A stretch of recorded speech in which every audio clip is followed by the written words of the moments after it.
가지고 향기가 고백하다, 그런 제목으로 말씀을 나누려고 합니다.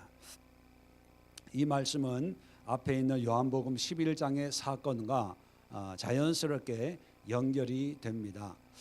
요한복음 11장을 우리가 몇 주에 걸쳐서 살펴보았지만, 병들었던 나사로가 결국은 죽었고 그 죽은 지 사흘 만에 다시 살아나게 되죠. 그런데 이것이 우연하게 일어난 일이 아니라 우리가 공부한 것처럼 예수님이 의도적으로 병들었다고 할 때 가지를 않아요. 어떻게 보면 나사로가 죽기까지 기다리시는 거예요. 그죠? 죽은 다음에 자, 나사로가 잔다 그러고 베다니에 가셨어요. 그리고 가다 보니까 죽은 지 사흘이 훌쩍 지나간 겁니다. 많은 사람들이 이제 끝났다, 죽어서 냄새가 난다, 예수님 믿으면 부활하지만 그 부활은 마지막 때에 나중에 부활을 할 줄을 우리는 믿지만 지금 이 죽은 나사로가 산다고는 생각하지 않는다. 그죠? 그래서 슬퍼 우는 거죠. 이런 모습을 예수님이 보시고 마음에 분하게 여겼습니다. 화가 나는 거예요. 그래서 나사로 앞에 무덤에 가서 나사로야 나오라 했을 때 나사로가 이제 나오게 된 거죠. 자, 이 사건을 보면 나사로의 이야기라고 생각하지 말고 우리의 이야기라고 생각을 하면 우리들에게 문제가 생겼습니다. 기도를 해요. 근데 응답이 안 돼요. 물론 응답이 안 됐다고 생각을 하는 거죠, 우리가. 자, 시간은 흘러서 점점 어려워집니다. 고난의 한 중간으로 들어갑니다. 그러면서 우리는 끝났다, 기도해도 별 수 없다, 믿는다고 해도 하나님은 은혜 주실 자에게 은혜 주시고 나에게는 은혜가 없나 보다, 그렇게 생각할 수가 있는 거죠. 근데 성경은 또 예배 때 목사님의 설교는 믿어라, 믿음대로 된다, 순종해라, 감사해라, 기뻐해라, 즐거워해라, 그렇게 얘기합니다. 그러나 우리 마음속에는 이미 감사도 없어지고 기쁨도 없어지고 기도할 마음도 없어지는 거예요. 왜? 해도 안 된다고 생각하니까. 그러니까 예배 시간에 은혜가 오지 않고 뭐가 와요? 네, 졸음이 오는 거죠. 지금 그분이 오시는 분이 몇 분 계세요? 찬양할 때는 정신이 말짱하다가 제 얼굴을 보는 순간 갑자기 그분이 제 얼굴에 뭐 써여 있나요? 그러면서 이제 우리의 마음 문이 닫히게 되는 거예요. 그러면 속으로 그렇게 생각하는 거죠. 목사님도 한번 세상살이 한번 해보세요. 목사님도 내 입장도 해보세요. 말씀하고 삶하고는 그렇게 쉽게 되는 게 아니에요.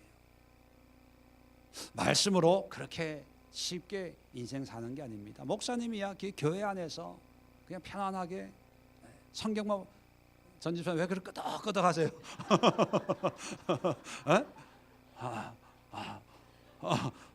얼굴을 보니까 뭐 자기 얘기를 내 얘기를 대신 해준다고 생각하는지 막 끄덕끄덕.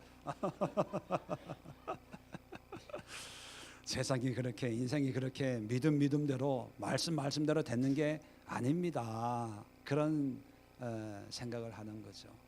근데 여러분, 성경은 하나님은 우리의 모습을 모르는 게 아니고 우리의 삶이 얼마나 힘들다는 걸 모르는 게 아니에요. 나사로처럼 어쩌면 하나님이 우리를 정말 죽음의 문턱 앞까지, 고난의 문턱 앞까지, 아니요, 문턱이 아니라 한 중간까지 인도할 때가 있어요. 예수 믿는다고 또 목사라고 또 큰 뭐 사역을 한다고 하나님이 다 평강으로 은혜로 인도하는 게 아니라 겉으로 보기에는 비록 그렇게 보일지라도 속으로는 깊은 그런 적막감으로, 외로움으로, 고난으로 인도할 때가 있습니다. 왜냐하면 하나님의 뜻은 한 가지, 우리에게 고난을 주려고 우리에게 인생이 얼마나 쓴 것인지 한번 맛봐라. 그걸 위해서 우리를 그렇게 인도하는 게 아니라 나사로의 목적을 말씀드렸죠. 뭘 드러내기 위해서? 예수 그리스도 하나님의 영광, 그거 외에는 없어요. 어떻게 보면 하나님은 굉장히 이기적인 분입니다. 자기의 영광을 드러내기 위해서 모든 걸 하는 거예요. 자, 그렇다면 우리는 환경을 바라보고 인생이 힘들다 어렵다 이렇게 하는데 하나님의 관점에서 우리가 믿음 생활하는 사람들이니까 우리가 그리스도인 아닙니까? 그리스도인이라고 하는 것은요, 나의 영광을 드러내고 나의 목적을 이루는 사람들이 아니고 예수 그리스도, 주님의 뜻을 이루고 주님의 영광을 드러내고 주님의 뜻대로 사는 삶을 결단한 사람들이 그리스도인이에요. 어떤 분들은 신앙을 이렇게 생각합니다. 선호도, 가톨릭, 불교, 무종교 이런 것 중에 기독교, 예수를 믿는 게 더 좋은 것 같아서 신앙생활하는 그런 분들도 있어요. 신앙생활은 선호도의 문제가 아니라 예수님이 나의 구주로 믿는다면 그 예수님처럼 생각을 하고 예수님의 삶을 살아가고 예수님의 영광을 위해서 모든 것을 주님의 영광을 위해서 사는 그런 삶입니다. 그게 신앙이에요.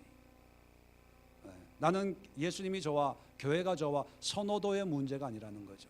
자, 그런데 우리의 문제도 이제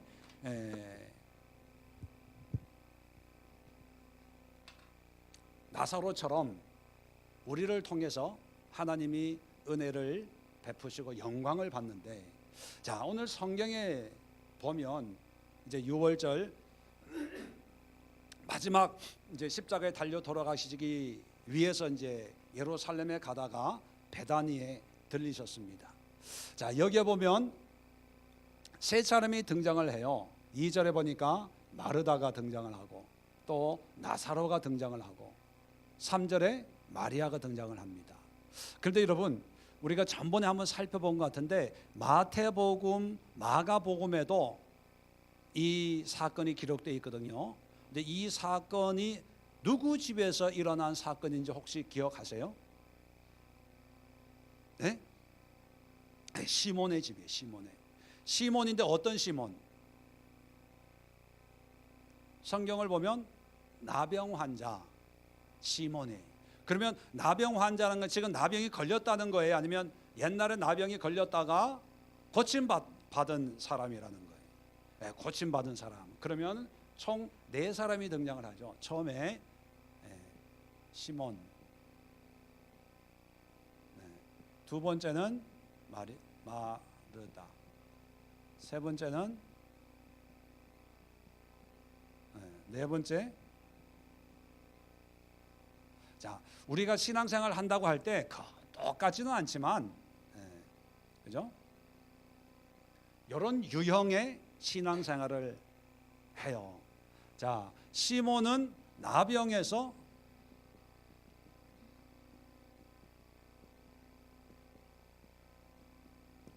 고침받았어요. 그러니까 나병이라고 하는 건 당시에 정말 천형이라고 생각을 하는 그런 저주받은 질병에서 어떻게 하다가 예수님 만나서 고침을 받았어요. 이게 너무 감사하죠. 그러니까 예수님이 6월절 지키기 위해서 예루살렘에 올라오신다라는 소리를 듣고 자기 집에 초대를 한 거예요. 자, 자기 집에 초대를 했지만 이 시몬이 믿음으로 어떻게 했다 이런 기록은 전혀 없어요. 그리고 마태나 마가에는 시몬의 집에 이렇게 나오지만 누가복음에는 그냥 없어요. 베다니. 그렇게 보면 이 시몬의 신앙이라고 하는 것은 은혜는 받았어요, 안 받았어요? 어떤 기적과 이적, 우리가 소위 말하는 표적의 은혜는 받았어요.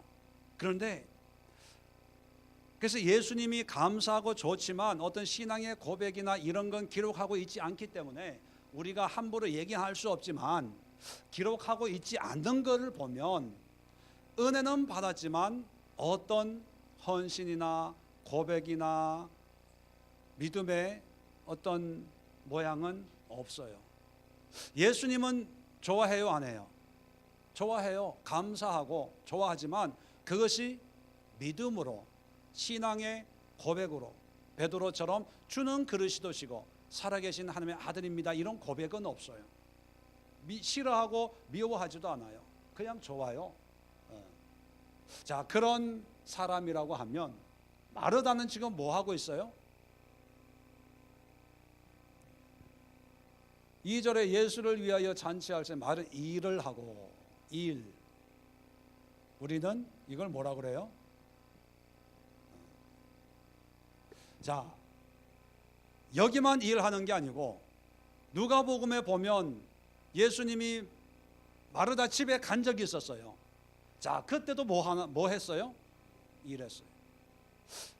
그때는 나사로가 죽기 전이니까 예수님이 누군지 몰랐다고 가정을 합시다. 그래도 예수님이 좋으니까 예수님을 초청해서 집에서 이제 대접하는, 예수님은 설교하는데 마리아는 말씀을 듣고 있고 많은 사람들이 있는데 그 사람들을, 그리고 예수님을 섬기려고 이 마리아는 일을 하면서, 봉사를 하면서 원망 불평을 해요. 자, 그때는 이제 예수님이 어떤 분인지 몰랐다고 가정을 합시다. 자, 그런데 이제 며칠 전에 죽었던 나사로가, 냄새 나는 그 나사로가 살아난 거예요. 나를 믿으면 영생을 얻는다, 그런 말씀도 하시고, 정말로 부활 때에, 마지막 때에 영으로 부활될 줄 알았더니만 육신적으로 살아나는 걸 목격한 거예요. 그러면 이 예수님은 누구라는 얘기예요? 하나님의 아들, 메시아, 우리의 그리스도, 하나님 바로 그분이구나, 이런 고백을 하잖아요. 그런데 뭐 하고 있다고요? 일하고 있어요. 그러면 이 마르다는 만약에 이제 권사님이 됐어, 한 10년쯤 신앙생활하고 권사님이 되셨는데 교회 봉사할 때 뭐 하고 계실 것 같다? 그러면 예수님이 누군지 모를 때 그냥 예수님 그냥 좋았어요. 그럴 때 하고, 어떠한 계기가 돼서 예수님이 하나님의 아들인지 깨닫는 신앙 고백을 했어요. 신앙 고백을, 예수님의 정체를 깨달았어요. 소위 말하는 우리가 변화됐다, 은혜됐다, 그런 체험이 했어요. 자, 그런데 마르다는 변화가 있어요, 없어요? 예수님 안 믿을 때나 예수님 믿을 때나 변화가 없어요. 자, 변화가 없는 게 정상적인 겁니까? 예수님이 누군지 모를 때는 뭐 이게 섬길 수 있어요. 그런데 예수님이 누군가 알면 사람이 바뀌어져야 되잖아요. 그런데 이 마르다는 안 바뀌어져요. 자, 그렇다면 뭐 성경이 구체적으로 기록하고 있지 않기 때문에 우리가 뭐라고 얘기할 수 없지만, 우리의 심성으로 되돌아보면 이 마르다가 가지고 있는 것은, 자기 예수님을 섬기는 것은 믿음으로 섬깁니까? 자기의 성품으로 섬깁니까? 어떻게 그렇게 잘하세요? 배웠어요? 배워서가 아니라 우리가 생각하면은, 자, 마르다 집에 부처님이 오셨어요. 그러면 부처님이 오셨으면 이 마르다는 어떻게 할까요? 또 우리 집에 오신 분인데 그냥 어떻게 보내냐, 대접해서 보내야지. 이 집에 공자가 왔어요. 공자가 오면 뭐 할까요? 또 일해요. 우리 집에 공자님이 오셨는데 어떻게 그렇게 보내요? 제가 갔어요. 어떻게 할까요? 예수님 다음으로 귀한 분이 오셨는데 이분은 권사님이 되시면요 열심히 일하고 집에 가면 어떻게 할까요? 아이고야, 아이고, 여기도 아프고 저기도 아프고 이것도 힘들고 저것도 힘들고. 그게 신앙생활인 줄 아는 거예요. 누구와 비슷하다? 에? 누가 비슷해요? 봤어요? 들었어요? 알아요. 그런데 자기가 하고 싶은 일을 하는 거예요. 자기가 하고 싶은 일. 예수님이 여기에서 간도라 마리아는 좋은 일을 택했다. 마리아는 하나님의 말씀이 좋은 거예요. 그래서 택했다고 원망 불평하지 말라는 거예요. 네가 봉사하는 게 좋으면 그거 하고, 마리아는 말씀 듣는 게 좋으니까 자기가 좋은 걸 택했는데 불평불만하고 하는 순간부터 이제 네가 하는 이 일은 봉사가 아니고 하는과 관계없는 일이다. 그런 의미거든요. 기쁨과 감사함으로 해라. 그런데 이 마르다는 그냥 불평불만이 있지만 자기가 이게 은사라고 생각을 하는지 몰라도 그냥 이것만 열심히 하는 거예요. 열심히. 자, 나사로는 지금까지 나사로가 예수님에게 어떻게 했다 이런 얘기가 전혀 없어요. 그죠? 그런데 오늘 성경에 보니까 나사로는 예수와 함께 앉은 자 중에 있더라. 자, 예수님 앞에.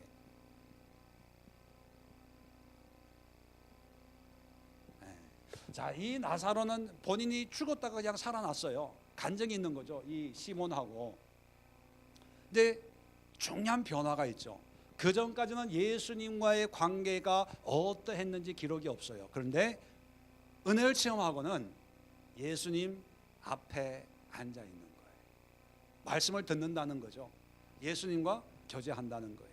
이제 예수님이 하나님의 아들이심을 믿고 메시아심을 믿고 그 예수님이 오시는데 자기 집도 아닌데 시몬의 집까지 찾아가 가지고 그 예수님 앞에 앉아 있는 거예요.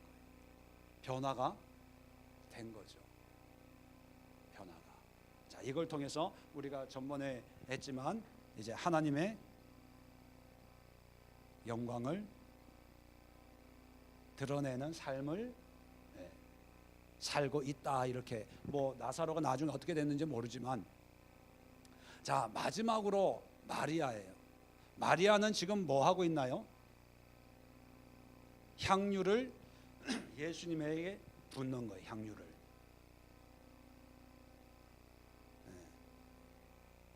자, 그런데 유다가 재정을 맡고 있는 유다가 소리를 버럭 지르는 거예요. 그렇게 비싼 300데나리온이면 1년 연봉에 해당되는 한 데나리온이 하루 일당이거든요. 그러면 300데나리온이면 300일을 일해야 되는 거예요. 우리식으로 하면 1년 넘게 휴일 다 빼고 아주 비싼. 그리고 마리아, 마르다, 나사로가 나오지 부모에 대해서는 언급이 없어요. 그런 거 보면 이 가정이 부모님이 일찍 돌아가신 그런 소년 소녀 가정일 수 있거든요. 그런 가정에 300데나리온짜리 향유라는 것은 어떻게 보면 부모님의 유산일 수도 있고 또 갑오일 수도 있고 하여튼 귀한 거예요. 그런데 마리아가 향유를 깨뜨립니다. 자, 그럴 때 사람들은 가난한 사람에게 나눠주지, 팔아서 허비한다라고 합니다. 자, 그랬을 때 예수님이 7절에 가만두어 나의 장래할 날을 위하여 그것을 간직하게 하라. 가난한 자는 항상 너희와 함께 있거니와 나는 항상 있지 아니하리라. 자, 요한복음에는 이것만 기록되어 있는데 마태복음과 마가복음 우리가 찾아봤죠. 더 언급이 되어 있어요. 가장 중요한 이 마리아에 대해서 뭐라고 기록이 되어 있나요? 찾아보신 분 계세요?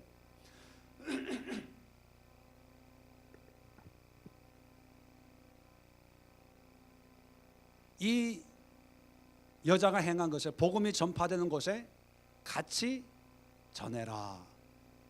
자, 그러면 예수님은 이 네 사람의 신앙의 모양이 있는데 이 네 사람 중에 누구의 신앙을 칭찬하고 인정한 거예요? 마리아의. 자, 그러면 이제 문제는 왜 마리아의 신앙을 칭찬하셨을까?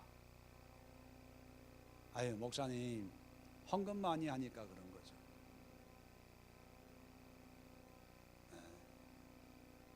300데나리온의 옥합을 깨뜨리니까 아예 목사님도 솔직하게 1년 연봉 감사한금은 11조 한 1,000만 원 1억씩 하면 좋잖아요. 진짜 좋을까요? 좋아요. 그런데 예수님이 과연 그런 의미에서 이 마리아의 행한 일을 복음이 전파되는 곳에도 같이 전해라 했을까? 아니라는 거예요. 마리아의 향유의 의미를 어떤 분들은 헌금하는 것처럼, 주님 앞에 적금 깨뜨려서 헌금하는 것처럼, 건축 헌금하고 감사 헌금하고 하는 것처럼 어떤 물질로 생각하는, 해석하는 그런 경우도 있는데, 예수님의 마리아는 아무 말 안 한 거예요. 성경에는 아무 말 기록이 없는데, 예수님이 이 향유를 해석하는 건 뭐냐면 자기의 죽음, 장례. 지난주에 끝날 때 제가 잠깐 말씀하고 요한복음 11장을 끝냈는데, 나사로의 삶은 뭐를 전제로 해서 삶이 된다고 얘기했어요? 죽음. 보세요. 나사로를 살림으로 해서 예수님은 죽일 음모석에 들어가는 거예요. 한 생명을 살렸기 때문에 예수님이 대신 죽어야 되는 거예요. 이 역사의 아이러니죠. 여기에 신학적인 어떤 대속의 의미, 신학적인 어떤 그런 의미를 대입할 필요가 없이 이 상황을 보면 나사로를 살렸어요. 그러면 사람도 와 잘했다, 수고했으면 칭찬해 줘야 될 거 아닙니까? 그런데 바리새인들, 대제사장들을 모여가지고 죽여야 되겠다 그렇게 하는 거예요. 자, 예수님이 그걸 모르실까요? 아시죠? 예수님은요 하나님의 영광을 위해서 나사로를 살릴 거라는 걸 알아요. 그래서 병 걸렸을 때도 안 간 거예요. 그런데 예수님은 이 영혼을 살리기 위해서는 예수님 자신이 죽어야 된다는 걸 아세요. 왜? 며칠 후면 유월절이잖아요. 유월절에 이제 마지막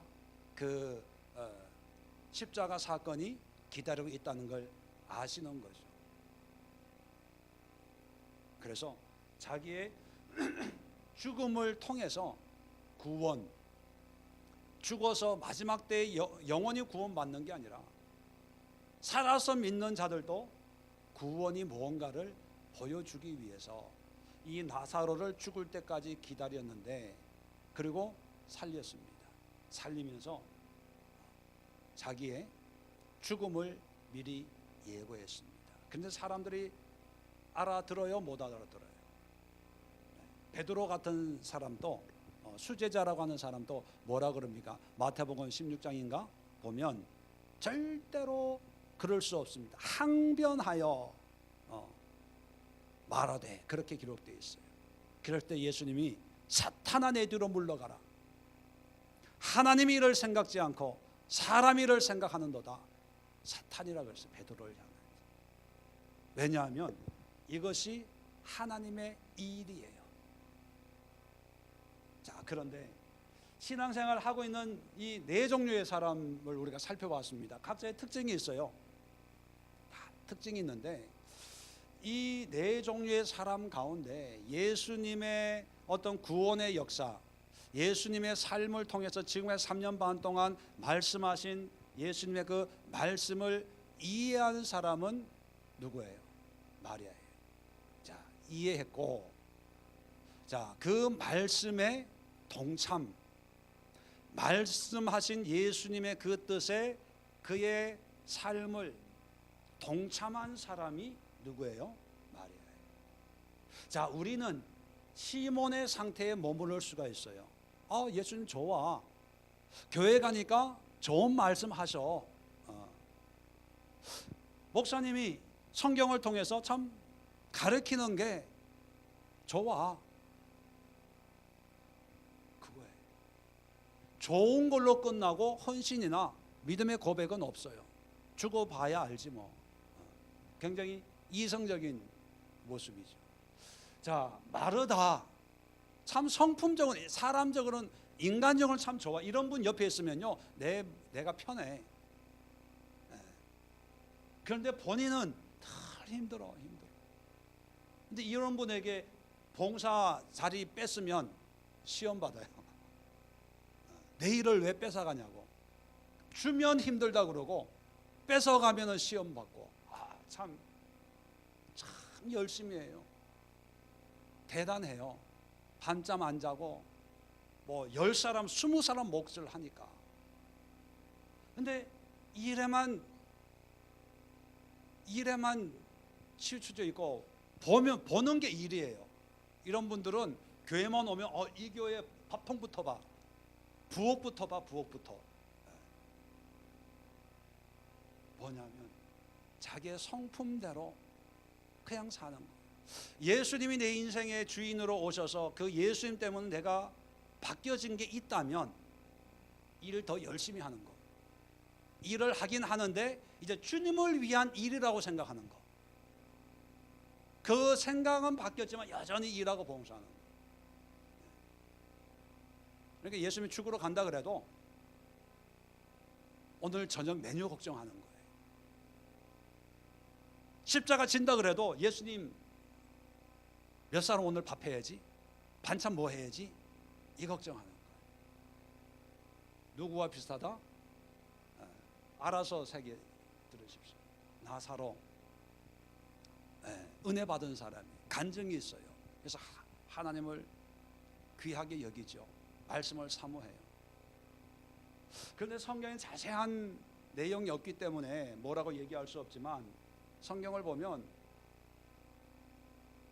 유월절 어떤 어린 양으로 십자가에 달려 돌아가시는 그런 상황에 나사로가 하는 것은 아무것도 없어요. 그냥 나를 구원해 주신 분. 그 은혜에 감사한 거죠. 그런데 이 세 사람에 비해서 마리아는 물론 감사하죠. 늘 마리아는 하는 예수님의 말씀을 듣고 발치에 앉아서 그 말씀을 듣는 사람입니다. 그런데 오늘은 말씀을 듣는 게 아니고 시몬의 집에 분명히 있었거든요. 그런데 어느 한 시점에 말씀을 듣다가 저 혼자 상상을 해보는 거예요. 말씀을 듣다가 안 되겠다 싶어서 집으로 막 쫓아가는 거예요. 집으로. 집이 얼마나 먼지 모르지만 집에 가가지고 그 귀한 거니까 어디에 숨겨놨겠어요. 다락 같은데, 그죠? 해가지고 막 이불로 싸고 또 싸고 했겠죠. 해가지고 다 풀어가지고 이제 조그마한 옷값 하나를 들고 막 또 쫓아오는 거예요. 쫓아와가지고 기회를 보고 있다가 뭐 쉬는 시간이든지 뭐 하여튼 그런 시간에 그 옷값을 열어가지고 예수님에게 붓는 거예요. 그 유대인들에게 있어서 이 장례를 치르는 방법이 뭐냐면, 유대인들은, 우리는 보통 염한다고 그러지 않습니까? 시신을 이제 뭐 깨끗하게 씻는데, 유대 지방은 이 물이 귀한 동네이기 때문에 시신을 씻을 수가 없어요. 그래서 이게 냄새가 나니까 이제 시신에다가 이 향유를 부어 가지고 그 향기로 시신의 부패 냄새를 이렇게 가리는 거죠. 그래서 장례할 때는 이 좋은 향료를 이제 준비를 해놨다가 그걸 바르는 게 우리 한국의 어떤 염하는 거와 같은 거죠. 자, 그런데 뜬금없이 향유를 붓는 거예요. 자, 그럴 때 예수님은 이 향유를 뭐로 해석하냐면 나의 죽음을 준비하는. 다시 말하면 예수님이 마리아를 복음이 전달되는 곳마다 전하라고 하는 것은 예수님의 마음을 알아 그 마음에 동참하는 신앙이라는 거죠. 우리는 믿습니다를 남발해요. 믿습니다, 믿습니다. 기뻐하라, 즐거워하라, 감사하라. 예, 다 필요한 하나님의 말씀이죠. 그러나 예수님이 복음과 함께 그 사람의 행한 것도 전할 정도의 가치 있는 신앙의 모습이란 뭐냐면 하나님의 뜻을 깨달아 그 뜻에 동참하는 거예요. 자, 이것도 신앙인이에요. 이 마르다도 믿음 생활 하는 거예요. 나사로도 신앙생활 하는 거예요. 똑같은 신앙인데 마리아도 신앙생활 하는 거고. 그런데 이 네 종류의 신앙생활 하는 거에 비교해 보면 마리아는 특별하다는 거예요. 그리고 이런 신앙이 예수님에게 마음에 쏙 드는 신앙이라는 거죠. 여러분은 어디에 속합니까? 이병화 집사님은 이 네 개 중에 어디에 속해요? 다섯 번째 기타? 기타 치시니까 기타.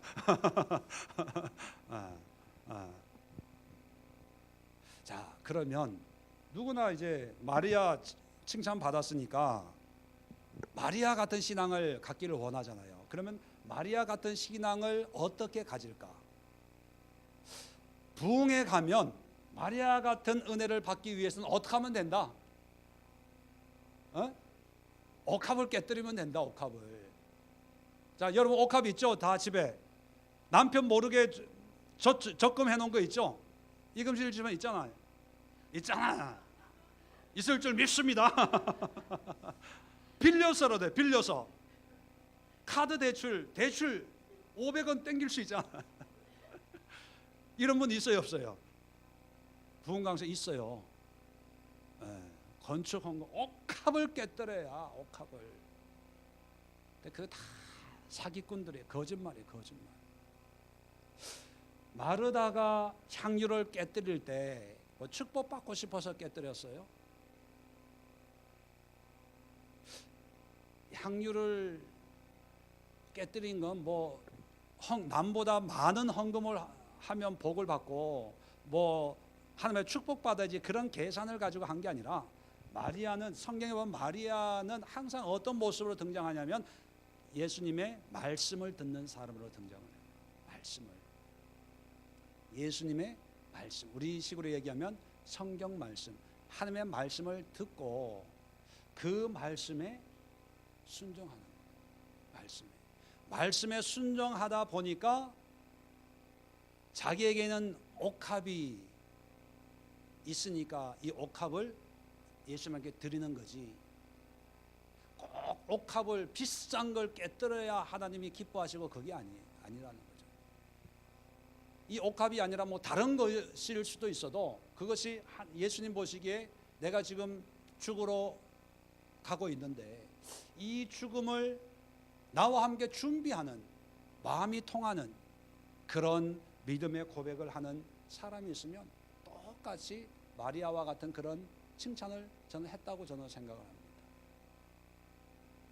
굳이 옥합이 아니라 하나님의 예수님의 말씀에 동화가 되고 말씀에 동참하고 그 말씀에 순종하고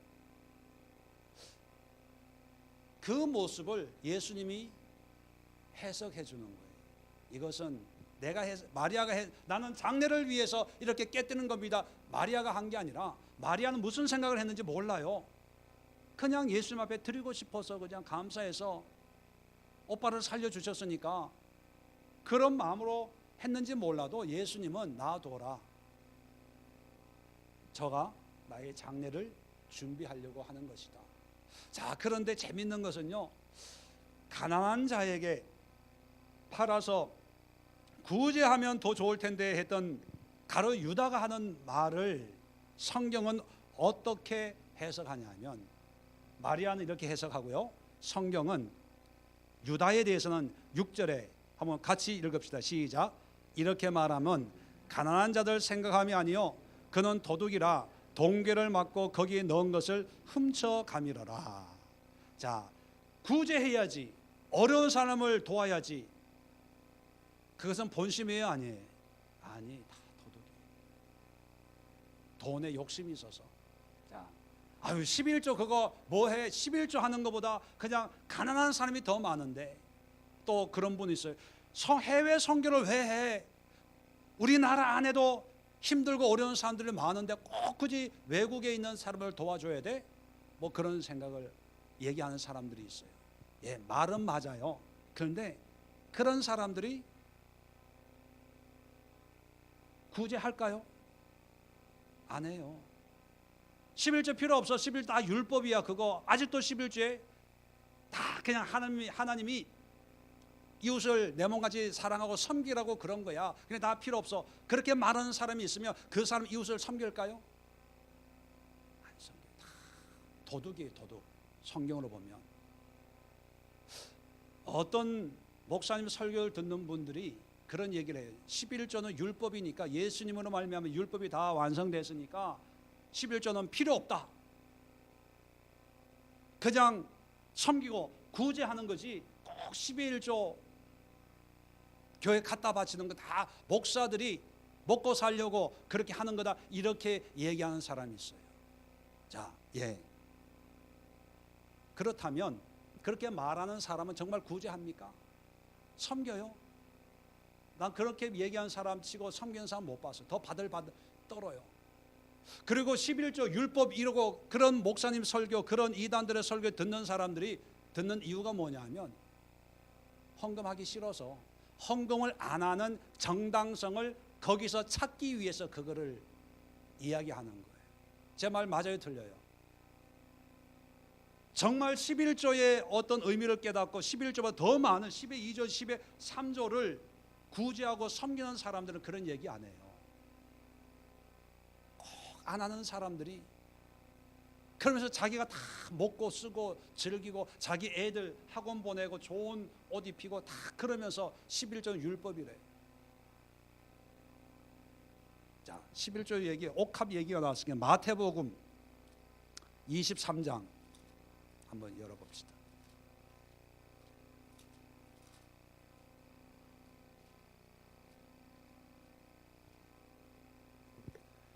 마태복음 23장 23절.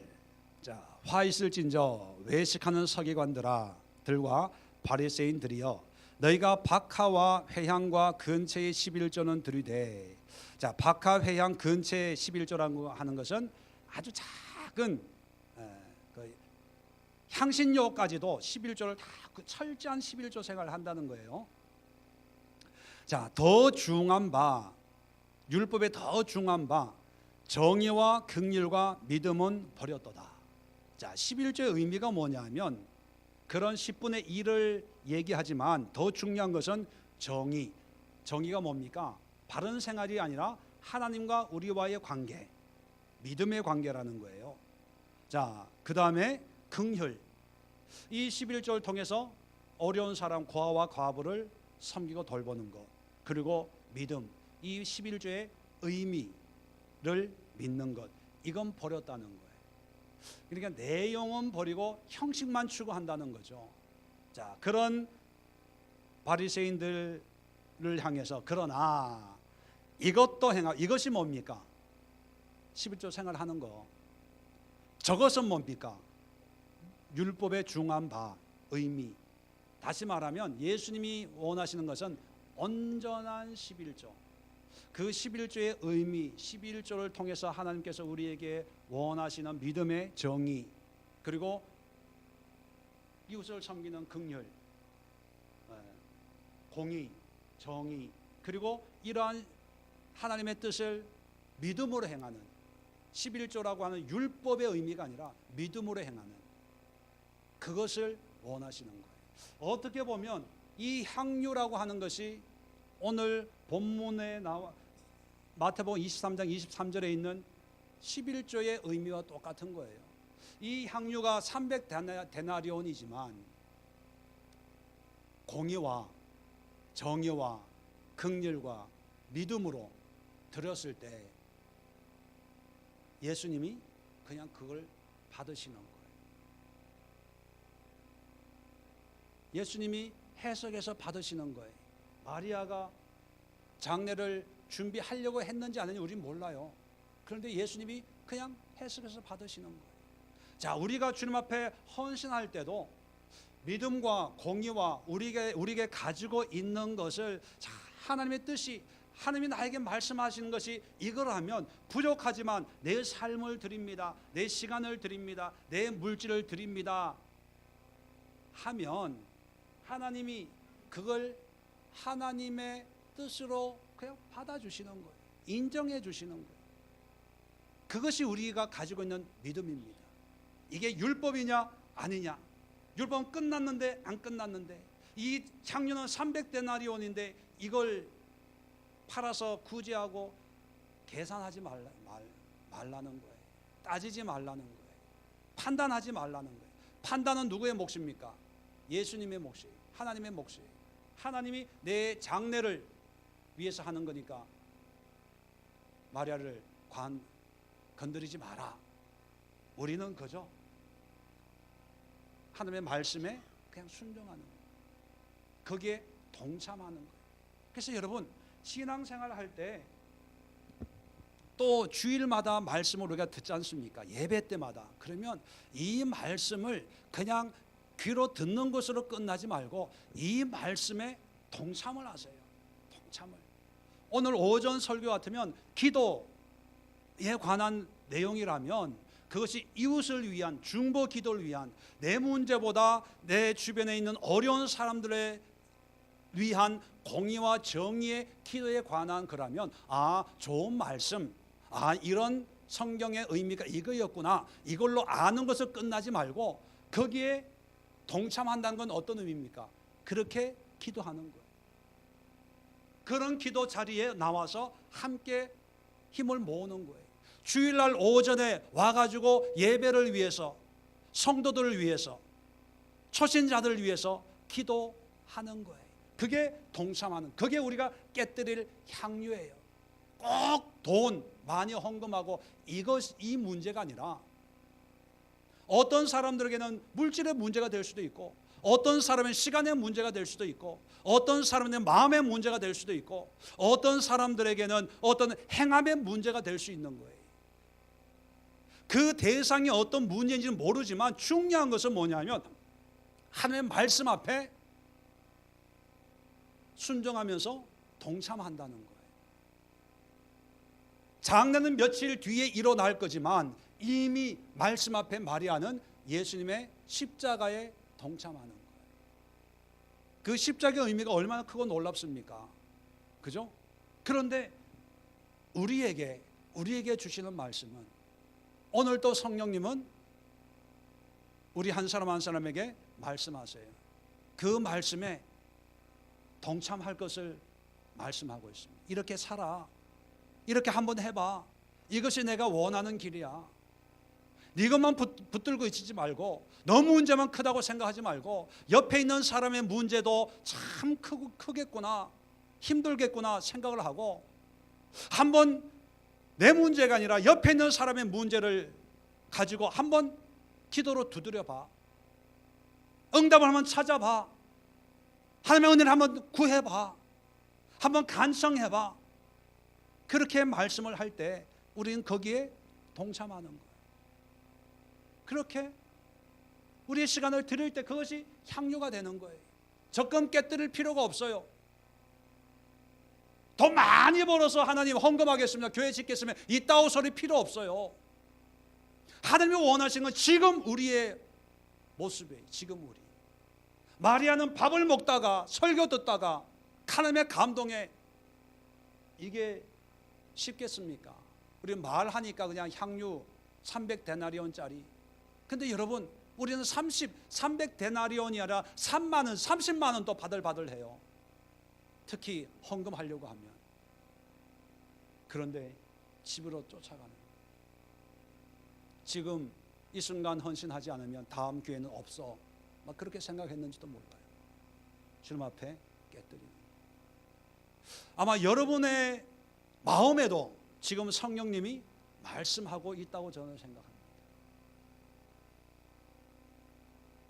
아나이데이아라고 하는 것은 말씀과의 관계에서 만들어지는 하나님의 말씀에 그냥 아까운 것도 없고 안 아까운 것도 없고 비싼 것도 없고 싼 것도 없는 그냥 모든 것이 하나님의 것. 하나님이 원하시면 그냥 친구가 원하면 그냥 주는 것처럼 우리에게는 300데나리온이지만 마리아에게는 그냥 좋은 향유 기쁨으로 드릴 수 있는 이거 드렸다고 남들한테 큰 소리 할 필요도 없고 이게 얼마짜리 300데나리온짜리를 내가 주님 앞에 드렸다 이렇게 자랑할 필요도 없는 거예요. 왜요? 예수님 앞에 모든 가치가 사라지고 오직 하나 남는 것은 예수님이 인정하는 것. 얼마나 마리아가 기분 좋았겠어요. 복음이 전파되는 곳에 마리아가 행한 이 일도 전해라. 그게 전부예요. 그럴 때 하나님 예수님과 마리아는 그저 아까운 것도 없고 안 아까운 것도 없고 아나이데이아 하는 아주 친밀한 그런 관계가 형성이 되는 거죠. 아마 성령님께서 오늘 이 말씀을 통해서 여러분들에게 감동을 다 줄 거예요. 거기에 한번 순종해 보세요. 그 말씀에 한번 이렇게 깊이 들어가 보세요. 바빠, 힘들어, 피곤해. 또 집에 돌아가면 제일 먼저 TV 켜놓고 뉴스 보고 뭐 스포츠 보면서 그 생각 다 이렇게 날려버리지 마시고 한번 이 말씀에 한번 동참해 보세요. 그것이 마리아의 신앙을 가질 수 있는 유일한 방법이라는 것을 마음에 새길 수 있기를 바랍니다. 기도하겠습니다. 좋으신 하나님,